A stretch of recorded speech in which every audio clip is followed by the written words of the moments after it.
Vamos receber hoje aqui nos estúdios do Portal do Trânsito o diretor-geral do Departamento Estadual de Trânsito do Paraná e vice-presidente da Associação Nacional dos Detrans, Marcos Tradi. Marcos, boa tarde. Primeiramente, gostaria de agradecer a sua presença aqui nos estúdios do Portal do Trânsito. E a gente vai falar um pouquinho sobre o 2º Congresso Brasileiro da AND, que vai acontecer dias 26 e 27 de abril em Salvador. Antes de abordar o Congresso, eu queria perguntar para você uma coisa. Para começar, a AND é a Associação Nacional dos Detrans, mas muita gente não sabe o que significa isso, quais os objetivos da AND. Tem até muita gente que se confunde, acha que é o Denatran, alguma coisa a ver com o Denatran. O que é a AND? A Associação Nacional, como o nome já indica, é uma instituição que foi constituída para reunir os diretores, os principais diretores, né, dos órgãos de trânsito, tanto os estaduais, que são os nossos DETRAN, quanto do Distrito Federal, que é o DETRAN do Distrito Federal. Então ela foi concebida há muitos anos e ela veio passando por um processo de adequação a uma nova realidade, cada vez mais próxima, inclusive, do cidadão. Apesar de nós não termos tanta proximidade como associação, nós temos os DETRAN, que são as instituições com as quais o cidadão tem uma relação muito próxima. E ela, obviamente, discute questões relacionadas ao trânsito de forma geral, fundamentalmente a processos internos nos DETRAN do país, tenta fazer com que haja uma troca de experiências entre as unidades da federação em relação à prestação de serviços, em relação a procedimentos que muitas vezes são distintos entre os estados. O país é um país continental com muitas diferenças, etc. Então é uma instituição que representa os diretores e que é chamada Associação Nacional dos DETRAN. Certo. Mas a AND tem algum poder de influência, por exemplo, nas decisões do CONTRAN? De forma direta, nós não temos esse nível de interferência, mas como é uma instituição que reúne todas as autoridades de trânsito do país, as estaduais, obviamente nós temos uma interlocução mais próxima, porque quando uma entidade associativa se predispõe a ter essa interlocução com o Denatran e até com o Conselho Nacional de Trânsito, as coisas ficam um pouco mais fáceis. Quer dizer, essa proximidade com o Denatran para questionamento, para compor projetos de grande magnitude no país como um todo, usando a estrutura dos DETRAN, porque todas as normativas que saem do CONTRAN, elas normalmente têm um foco. Esse primeiro impacto que o cidadão sofre com uma normativa central vem através dos DETRAN, porque o cidadão também não conhece o Denatran, também não sabe o que é o CONTRAN, ele sabe sim o que é o DETRAN. E a nossa recepção no balcão é que verifica todos aqueles problemas, absorve todos esses problemas e nós não temos, em contrapartida do Departamento Nacional, que é uma instituição vinculada ao Ministério das Cidades, 1 centavo de contribuição e muito pelo contrário.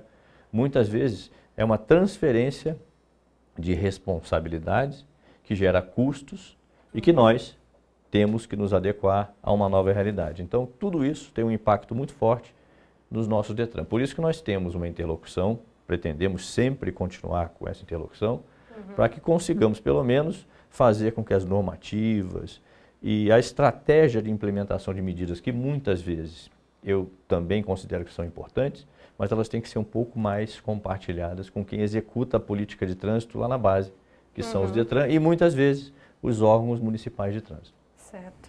Vamos falar agora um pouquinho sobre o Congresso. Vai acontecer, como eu já disse, em Salvador, nos dias 26 e 27 de abril.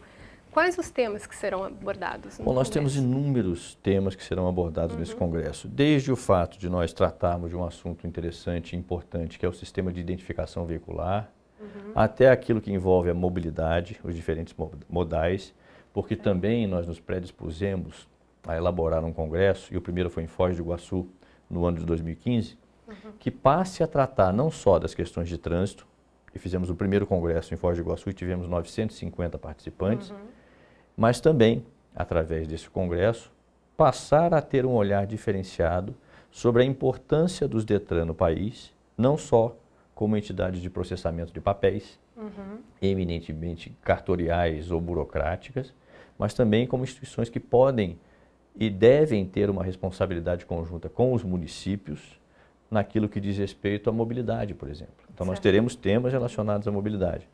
A logística, teremos temas que envolvem também uma questão estratégica, que é a observação das questões que envolvem a logística, os modais, os diferentes modais, rodoviário, ferroviário, aeroviário, portuário. É um desafio que nós fizemos para os DETRAN, para que eles passem a também abordar esse tipo de temática, porque nós temos uma certa responsabilidade em relação a isso, mas nós temos o fundamental, nós temos as informações. O banco de dados de veículos é do DETRAN, o banco de dados de habilitação é dos DETRAN, e nós precisamos fazer com que essas informações sejam usadas para múltiplas finalidades. E é aqui que nós criamos o nosso sistema de identificação veicular, que é o Sistema Paranaense de Identificação e Controle de Veículos, que é um projeto que está em andamento e que nós pretendemos fazer com que ele vá para a rua ainda no ano de 2017. Essa experiência nós queremos levar para os outros estados também. Certo. Já tem alguns palestrantes confirmados? Você quer citar Nós algum temos deles? vários palestrantes confirmados. Nós já temos lá as informações sobre esses palestrantes que já estão no site.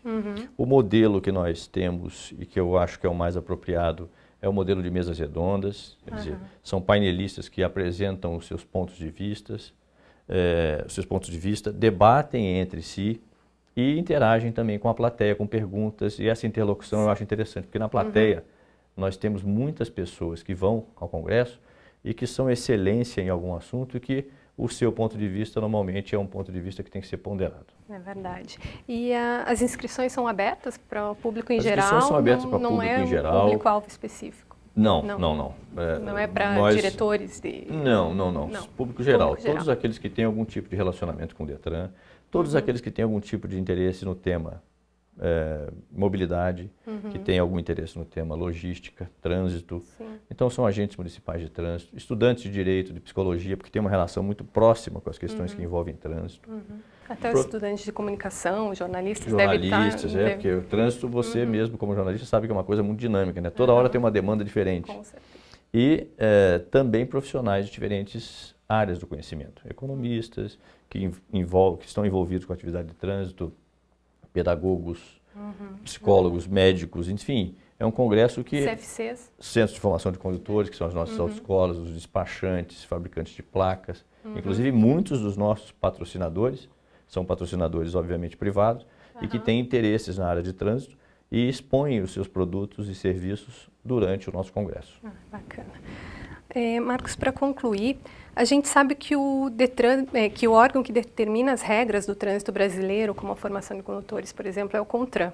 Mas os DETRANs têm certa autonomia, digamos assim. Então, qual o papel do DETRAN nesse cenário, muitas vezes trágico, que se encontra o trânsito brasileiro atualmente? A nossa autonomia em relação especificamente a essa questão que envolve a formação é muito limitada, porque é uma determinação central e normalmente é o que se espera.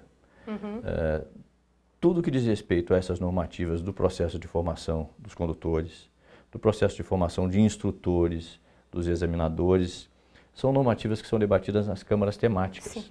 Então, os DETRAN têm assento nas câmaras temáticas.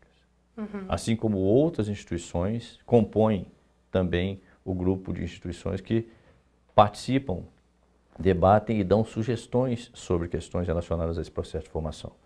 E na realidade, muito pequena é a nossa autonomia quando uma resolução do Conselho Nacional de Trânsito, que tem o poder de legislar, que é concedido inclusive pelo próprio Código de Trânsito Brasileiro, nos impõe algumas medidas.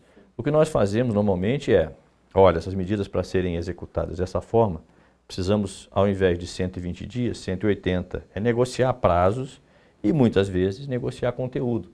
Porque quem sabe da realidade, da sua possibilidade de execução, somos nós. Mas isso vocês só conseguem fazer depois que a resolução é publicada? Muitas vezes sim, apesar do fato de nós termos assento nas câmaras temáticas, mas as câmaras temáticas elas são de assessoria ao DENATRAN e ao CONTRAN.